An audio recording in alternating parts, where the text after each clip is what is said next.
ఆంధ్రప్రదేశ్ ఆయుష్ శాఖ ఆధ్వర్యంలో 10వ అంతర్జాతీయ యోగా దినోత్సవాన్ని బృందావన్ గార్డెన్స్ ఎన్టీఆర్ స్టేడియంలో నిర్వహించారు. ఈ సందర్భంగా జాయింట్ కలెక్టర్ రాజాకుమారి మాట్లాడారు. భారతదేశ గౌరవాన్ని ప్రపంచానికి చాటి చెప్పిన ఎంతో మంది మహోన్నత వ్యక్తుల్లో పతంజలి ఒకరు.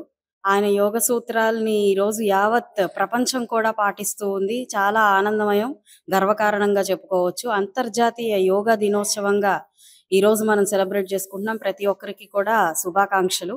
అయితే దైనందిన జీవితంలో ప్రతి ఒక్కరికి యోగా, వ్యాయామం, మానసికోల్లాసం ఎంతో అవసరం. వీటన్నిటినీ కలగలుపుకొని చేసేదే యోగా కాబట్టి మానసికంగా, శారీరకంగా ప్రతి ఒక్కరు కూడా దృఢంగా ఉండాలి. సమాజం అప్పుడు దృఢంగా ఉంటుంది. ప్రతి ఒక్కరు ఆనందమయం అవుతారు.